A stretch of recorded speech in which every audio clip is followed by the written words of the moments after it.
ರೇಣುಕಾಸ್ವಾಮಿಯ ಹತ್ಯೆಯ ವಿಚಾರಕ್ಕೆ ಸಂಬಂಧಪಟ್ಟಂತೆ ಈಗಾಗಲೇ 17 ಜನ ಆರೋಪಿಗಳನ್ನ ನ್ಯಾಯಾಂಗ ಬಂಧನಕ್ಕೆ ವಿಧಿಸಿರುವಂತಹದ್ದು ನ್ಯಾಯಾಲಯ. ಈ ಬೆನ್ನಲ್ಲೇ ಪರಪ್ಪನ ಅಗ್ರಹಾರದಲ್ಲಿ ದರ್ಶನ್ ಗೆಳತಿ ಏಕಾಂಗಿಯಾಗಿ ಕಾಲವನ್ನು ಕಳೀತಾ ಇದ್ದಾರೆ, ಚಿಂತಾಕ್ರಾಂತವಾಗಿದ್ದಾರೆ. ಈ ಸಂದರ್ಭದಲ್ಲಿ ಪವಿತ್ರ ಗೌಡ ಅವರ ಭೇಟಿಗೆ ಬಂದಿದೆ ಅವರ ಕುಟುಂಬ, ಮಗಳು, ತಾಯಿ, ಸಹೋದರ ಬಂದಿರುವಂತಹದ್ದು.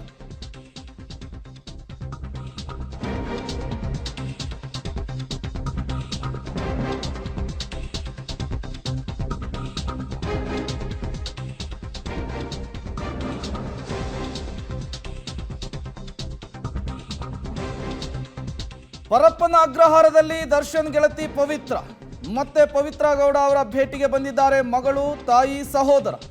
ಪವಿತ್ರ ಗೌಡಗಾಗಿ ಬಟ್ಟೆಯನ್ನು ತಂದಿದ್ದಾರೆ ಸಹೋದರ. ಎರಡನೇ ಬಾರಿಗೆ ಪವಿತ್ರ ಭೇಟಿಗೆ ಕುಟುಂಬಸ್ಥರು ಬಂದಿರುವಂಥದ್ದು.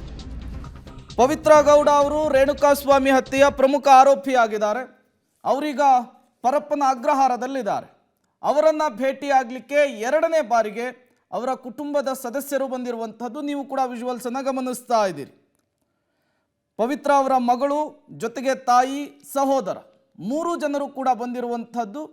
ಪವಿತ್ರ ಅವರನ್ನು ಭೇಟಿ ಮಾಡಿ ಅವರಿಗೆ ಧೈರ್ಯ ತುಂಬುವಂತಹ ಕೆಲಸಕ್ಕೂ ಕೂಡ ಮುಂದಾಗಿದ್ದಾರೆ. ನೀವು ಕೂಡ ವಿಜುವಲ್ಸ್ ಅನ್ನು ಗಮನಿಸ್ತಾ ಇದ್ದೀರಿ. ಬ್ಯಾಗ್ ಸಮೇತ ಬಂದಿರುವಂಥದ್ದು.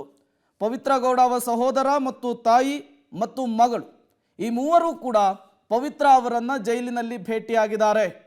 ಅವರಿಗೆ ಸಹಜವಾಗಿಯೇ ಧೈರ್ಯ ತುಂಬುವಂತಹ ಕೆಲಸವನ್ನು ಮಾಡ್ತಾ ಇರುವಂಥದ್ದು.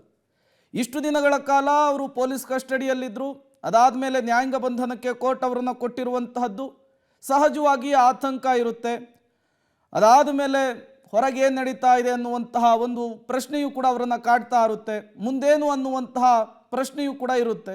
ಅದೆಲ್ಲ ವಿಚಾರಕ್ಕೆ ಸಂಬಂಧಪಟ್ಟಂತೆ ಇವತ್ತು ಕುಟುಂಬಸ್ಥರು ಭೇಟಿ ಮಾಡಿ ಮಾತುಕತೆಯನ್ನು ಕೂಡ ಆಡಿದ್ದಾರೆ. ಮತ್ತಷ್ಟು ಡೀಟೇಲ್ಸ್ ಅನ್ನು ಕೊಡ್ತಾರೆ ನಮ್ಮ ಪ್ರತಿನಿಧಿ ಅಂಬರೀಶ್ ದೂರವಾಣಿ ಸಂಪರ್ಕದಲ್ಲಿ ಜಾಯಿನ್ ಆಗಿದ್ದಾರೆ. ಅಂಬರೀಶ್, ಪವಿತ್ರ ಗೌಡ ಅವರನ್ನ ಎರಡನೇ ಬಾರಿಗೆ ಅವರ ಕುಟುಂಬಸ್ಥರು ಇವತ್ತು ಭೇಟಿ ಮಾಡಿರುವಂಥದ್ದು, ಏನೆಲ್ಲ ಬೆಳವಣಿಗೆಗಳಾಯಿತು ಅಂತ? ಖಂಡಿತ ಪ್ರೇಮ್, ಕಳೆದ ಶನಿವಾರ ಪವಿತ್ರ ಗೌಡನ ಕುಟುಂಬದವರು ಭೇಟಿಯಾಗಿದ್ದರು. ಜೊತೆಗೆ ಆವತ್ತು ಒಂದು ಬೆಡ್ಶೀಟನ್ನು ಸಹ ತಲುಪಿಸಿದ್ರು. ಆದ ನಂತರ ಜೈಲಿನಲ್ಲಿ ಊಟಕ್ಕೆ ಮತ್ತು ಊಟದ ವಿಚಾರದಲ್ಲೂ ಸಹ ಪವಿತ್ರ ಗೌಡ ಸಾಕಷ್ಟು ಪರದಾಟವನ್ನು ನಡೆಸಿದ್ರು. ಜೊತೆಗೆ ಅಲ್ಲಿನ ಕೊಡ್ತಾ ಇರುವಂತಹ ಊಟ ಸಹ ಸೇವನೆ ಮಾಡೋಕ್ಕಾಗ್ತಾ ಇಲ್ಲ. ಹಾಗಾಗಿ ಒಂದು ಕಡೆಗೆ ಒಂದು ಸೊಳ್ಳೆ ಕಾಟ, ಹಾಗಾಗಿ ಸಂಪೂರ್ಣವಾಗಿ ಒಂದು ಆತಂಕದಲ್ಲಿದ್ದಂಥ ಪವಿತ್ರ ಗೌಡಗೆ ಇವತ್ತು ಮತ್ತೆ ಅವರ ತಾಯಿ ಮತ್ತು ಮಗಳನ್ನು ಕರ್ಕೊಂಡು ಸಹೋದರನ ಜೊತೆ ಈಗ ಭೇಟಿಗೆ ಹೋಗಿದ್ದಾರೆ. ಅಂದರೆ ಜೈಲಿನ ಒಳಗಡೆ ಭೇಟಿಗೆ ಅವಕಾಶವನ್ನು ಸಹ ಒಂದೇ ವಾರದಲ್ಲಿ ಎರಡನೇ ಬಾರಿ ಅವಕಾಶ ಜೈಲಧಿಕಾರಿಗಳು ಮಾಡಿಕೊಟ್ಟಿರೋದು. ಇನ್ನೊಂದು, ಈಗ ಭೇಟಿಗೆ ಹೋದ ಸಂದರ್ಭದಲ್ಲಿ ಮೊದಲಿಗೆ ಏನು ಜೈಲಿನ ನೋಂದಣಿ ಕೇಂದ್ರದಲ್ಲಿ ಹೋಗಿ ಒಂದು ನೋಂದಣಿ ಮಾಡಬೇಕಾದ್ರೆ ಮತ್ತೆ ಸೋದರ ವಾಪಸ್ ಬಂದು ಬ್ಯಾಗ್ನಲ್ಲಿ, ಒಂದು ಕಾರ್ನಲ್ಲಿ ತಂದಿದ್ದಂಥ ಬ್ಲ್ಯಾಕ್ ಬ್ಯಾಗ್ನಲ್ಲಿ ಕೆಲವೊಂದು ವಸ್ತುಗಳನ್ನು ಮತ್ತು ಬಟ್ಟೆಯನ್ನು ಸಹ ತೆಗೆದುಕೊಂಡು ಈಗ ಮತ್ತೆ ಒಳಗಡೆ ಹೋಗಿರುವಂಥದ್ದು. ಆದರೆ ಈಗ ಹೋಗಿ ಮತ್ತೆ ಸಾಕಷ್ಟು, ಅಂದರೆ ಪವಿತ್ರ ಗೌಡ ಜೊತೆ ಒಂದು ಅಷ್ಟು ಮಾತುಗಳನ್ನು ಆಡಿ ಮತ್ತು ಆಕೆಗೆ ಧೈರ್ಯವನ್ನು ತುಂಬುವ ಕೆಲಸವನ್ನು ತಾಯಿ ಮಾಡ್ತಾರೆ ಅನ್ನೋ ಮಾಹಿತಿ ಇರುವಂಥದ್ದು. ಇನ್ನು ಒಳಗಡೆ ಹೋಗಿ 20 ನಿಮಿಷ ಆಗಿದೆ, ಇನ್ನೂ ಆಚೆ ಬಂದಿಲ್ಲ. ಒಟ್ಟಿನಲ್ಲಿ ಸಂಪೂರ್ಣವಾಗಿ ಈಗ ಪವಿತ್ರ ಗೌಡಗೆ ಒಂದು ರೀತಿ ಒಂದು ಜೈಲಿನ ವಾತಾವರಣಕ್ಕೆ ಹೊಂದ್ಕೊಳ್ಳೋದಕ್ಕೂ ಸಹ ಒದ್ದಾಡ್ತಾ ಇದ್ದಾಗ ಈಗ ಮತ್ತೆ ಕುಟುಂಬದವರು ಹೋಗಿ ಆಕೆಗೆ ಧೈರ್ಯ ತುಂಬುವಂಥ ಕೆಲಸ ಮಾಡ್ತಿದ್ದಾರೆ.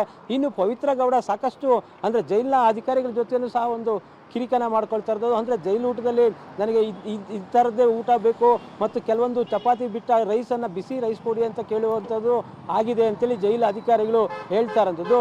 ಒಟ್ಟು ಇವತ್ತು ಸಂಪೂರ್ಣ, ಅಂದರೆ 3-4 ದಿನ ಆಗಿತ್ತು ಜೈಲಿಗೆ ಭೇಟಿ ಕೊಟ್ಟು. ಜೈಲಿಗೆ ಬಂದಾಗ ಪೋಷಕರ ಬಳಿ ಸಾಕಷ್ಟು ನೋವನ್ನು ಸಹ ವ್ಯಕ್ತಪಡಿಸಿದ್ರು. ಜೊತೆಗೆ ಪವಿತ್ರ ಗೌಡಗೆ ಮುಖ್ಯವಾಗಿ ಕಾಡ್ತಾ ಇರೋದು ಏನಂದರೆ ಮಗಳನ್ನ ನೋಡಿಲ್ಲ. ಹಾಗಾಗಿ ಮಗಳನ್ನು ನಾನು ನೋಡಬೇಕು ಅಂತೇಳಿ ಕಳೆದ ಬಾರಿನೇ ಹೇಳಿ ಕಳಿಸಿದ್ರು. ಹಾಗಾಗಿ ಇವತ್ತು ಮಗಳನ್ನು ಸಹ ಕರ್ಕೊಂಡು ಅವರ ಪವಿತ್ರ ಗೌಡರ ತಾಯಿ ಪವಿತ್ರ ಗೌಡಗೆ ಭೇಟಿಗೆ ಹೋಗಿರುವಂಥದ್ದು. ಓಕೆ, ಥ್ಯಾಂಕ್ ಯು ಅಂಬರೀಶ್ ತಮ್ಮೆಲ್ಲ ಮಾಹಿತಿಗಾಗಿ.